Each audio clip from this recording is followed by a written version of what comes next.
Good morning. It is Thursday, the 26th of February. I'm Maeve McMahon and this is Europe Today, your daily dose of European news and analysis. Euronews. Coming up, all eyes on Geneva, where critical nuclear talks between Iran and the US are set to resume. Tehran says an agreement is within reach, but only if Washington respects key preconditions. However, the US president's position remains unclear. Donald Trump has repeatedly threatened to attack Iran if negotiations fail, and Washington has overseen a significant military buildup in the Middle East in an effort to pressure Tehran into a nuclear deal, amid rising domestic unrest in the Iranian capital. Let's start by taking a listen to President Donald Trump on his expectations for the talks. We are in negotiations with them. They want to make a deal, but we haven't heard those secret words. We will never have a nuclear weapon. My preference is to solve this problem through diplomacy. But one thing is certain, I will never allow the world's #1 sponsor of terror to have a nuclear weapon. And for more on the talks, let's cross over to Euronews Lyon and bring in the head of Euronews Persia desk. That's Babak Kamiar, who's monitoring those meetings for us today. Good morning. Just tell us, what is at stake here? What should we expect? Good morning, Maeve. Two important things from the Trump's address. The first thing is that the diplomacy is the #1, and the second, Iran never will obtain the nuclear bomb. But the question is that the Iran missile program still is the most complex issue. As the Secretary Rubio mentioned, Iran refuses to talk about his capacity of the ballistic missiles, and even there are some evidences that Iran, the Republic Islamic, has been trying over the past months to develop its capacity for the intercontinental ballistic missiles. And even although already they have the capacity to target some European countries, that's a big problem. And Babak, of course, what's making everyone nervous, the question, what happens if they do not reach a deal? Yeah, this is the very complex situation right now. And there are many evidences, such as the military deployment that shows that any military confrontation is possible. And the question is, what objective Trump followed by this operation? Is this just a warning message? Is he trying to, push the Iranian back to the negotiation tables? Is he trying to just targeting some leaders and eliminated some authorities, or even he's thinking about the regime change in Iran? And the question, and the most important thing, is that how Iran will retaliate and respond to any military, even the very limited operation. Iran very openly stated from the back channels, and even very openly, that it's trying to defend itself very harshly, and to respond to target the U.S. military bases in the region, but also all the allies in the Persian Gulf, including the Arab countries. Okay, Babak, so it come could here. be the conflict go to the regional conflict. Okay, Babak, thank you so much for that live update this morning there from Euronews Lyon. We will, of course, keep a very close eye on those talks here at Euronews. But also in Geneva today, American negotiators Jared Kushner and Steve Witkoff will also be sitting down with a Ukrainian delegation to continue the peace talks that were left in limbo recently. The talks come as the war enters its 5th year and appears to have no end in sight. For more on this, we're joined here in our studio by our very own Sasha Vakalina, our Ukraine correspondent. Good morning, Sasha. What should we watch out for today? We should watch out for the bilateral meeting between Ukrainian delegation and the US delegation. Now, the Russians are not represented at the table in Geneva, and this is crucial, of course, when it comes to the expectations, right? Donald Trump and Volodymyr Zelensky had a phone call yesterday. Reportedly, Volodymyr Zelensky said that he would want to see an end to Russia's war against Ukraine within 1 year, to what Donald Trump reportedly said that he would want to see it within 1 month, Maeve. Now, also during this conversation, the timeline was discussed. Volodymyr Zelensky said, we expect this meeting today in Geneva to create an opportunity to move talks to the leaders' level. President Trump supports this sequence of steps now, but Moscow does not seem to be supporting that.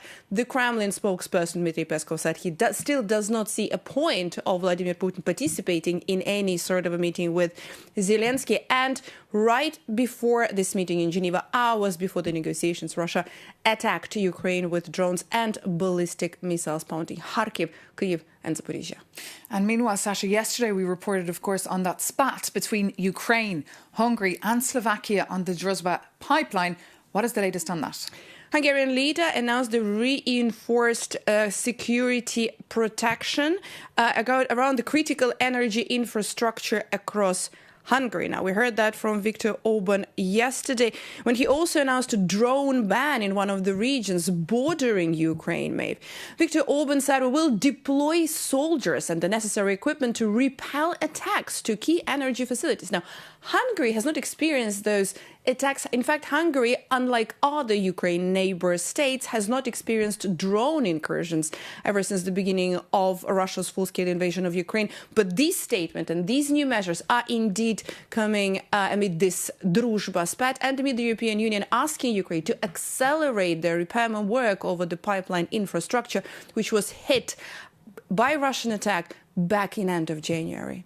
OK, Sasha Vakalina, thank you so much for all those updates. And you can read more about the story and, of course, the outcome of those emergency talks in Brussels on Euronews.com. But now, coming up, we'll be joined by Bernd Lange, a German politician and long-serving member of the European Parliament from the Social Democratic Party of Germany, the CDP. Bernd Lange is the chair of the European Parliament's Committee on International Trade. So the man of the moment, if you like, here on Brussels, with trade being one of the biggest subjects in town. So good morning, Mr. Lange. Thank you so much for joining us here. Good morning. On Europe Today. Yeah. So look, what a week it's been for the EU-US trade deal. Has it been cursed since the start? Yeah, it's more or less the same. Each weekend we have to see new developments in the United States. So contrary to our goal to reach stability and predictability with the deal of Scotland, totally the opposite. And we have to react more or less each weekend. So wait and see every weekend. Tell me, look, the vote is on hold for now. The vote in the European Parliament on that EU-US trade deal. Under what conditions would you actually sign up for it? Yeah, for us it's crystal clear that the US really is breaking the deal. They started some weeks after they lifted 400 products from 15 as agreed as a baseline tariff to 50 for steel and aluminium, so motorcycles, pumps, agriculture technique, and so on. Then we had the Greenland issue, and now we have the tariffs based on Article 122, which is a surcharge. So we have the normal tariffs and 10% and perhaps 15% above. This means a lot of products are now tariffed more than 15%. So another break of the deal. But meanwhile, Bernd Lange, the European Commission is putting pressure on you, on the Parliament, to go ahead and vote on this deal. Under what conditions would you bow to this pressure coming from the Commission? Nobody can make pressure or give pressure to me. I'm a European Parliament representative and the representative of the people. And if you're talking to the people on the street, it's totally clear that we should be clear to the United States. Now, we need a clarification from the United States in written form. We stick to the Scotland deal. So no additional tariffs, no additional products to steel, and the 400 products have to be revised to 15%. This we need. And what is best for European industry? They, of course, are crying out for some predictability. Yeah, that's indeed, as I mentioned. So there were two reasons for the deal. One was predictability, and the other, Trump mixed tariff policy with security policy. And therefore, we accepted the deal. The deal is totally unbalanced. It's in favor of the United States. But we said, better a deal than escalation and nothing. But the break is really on the side of the United States, and this has to be stopped. Otherwise, we have uncertainty. So can you trust the Americans now as trading partners? That's a question. So it's not a stable issue, of course. When I speak to Ambassador Gear, the USTR of the United States, of course we have a good relation, we can talk, and I can trust him. But the situation and the decision-making in the United States is not based on a democratic process. At the end of the day, the president is deciding alone, and this is not a stable situation. And therefore, we are looking really to have fair partnership with a lot of reliable partners worldwide. So not have an alternative, but a little bit more stability in the global trade order.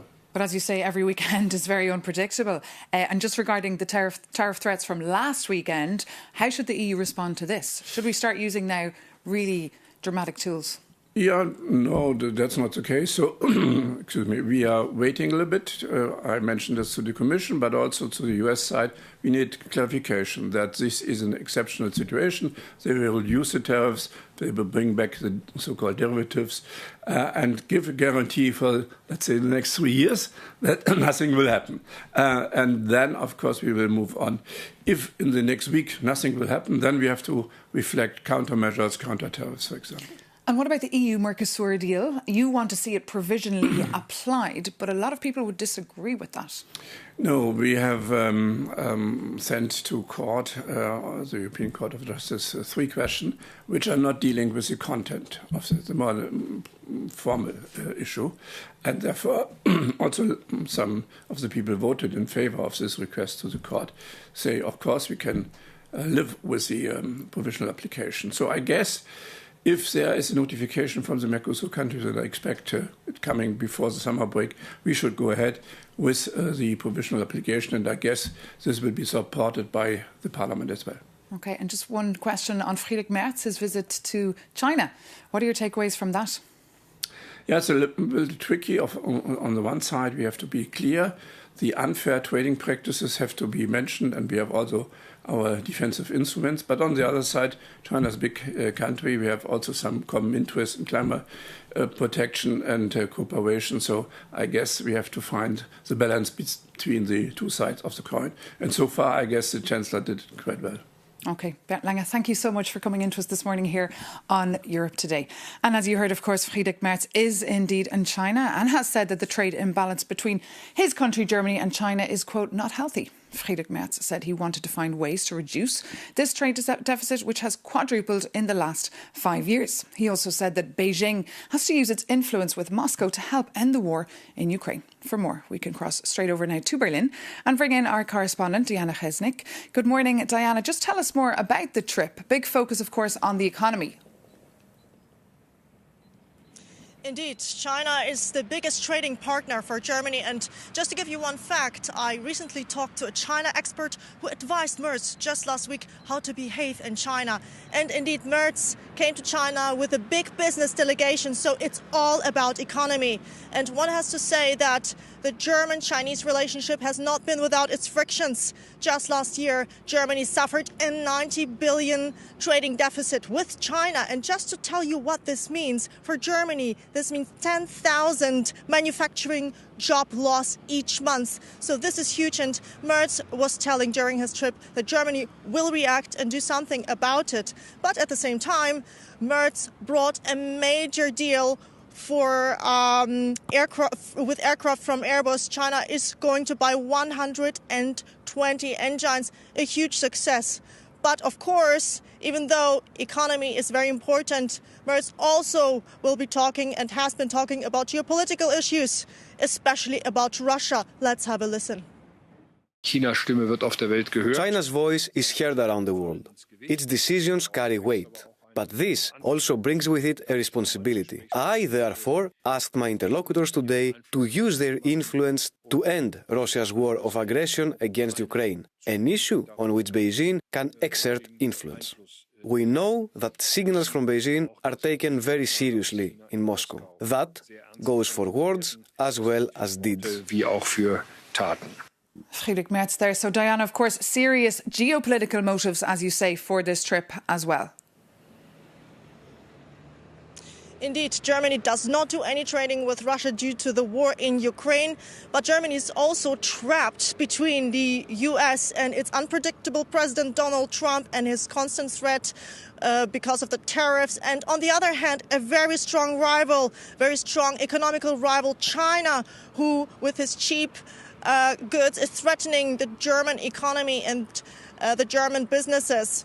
But of course, Germany wants to become independent from the US and it needs China. But also China needs Germany and the European markets because it relies heavily on its exports. So both countries have their cards at hand and can negotiate on the economical issues. Indeed, not an easy time for the German economy. We're keeping, of course, a very close eye on it. Diana Resnick, thank you so much for that live update from Berlin. But now, moving on, we need to talk about Iceland.